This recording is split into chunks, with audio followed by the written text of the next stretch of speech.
Kang. Nah, ini atau kesakitan rem.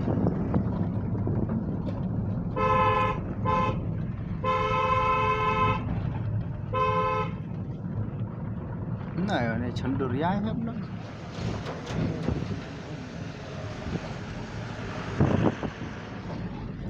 Kalau udah citenan.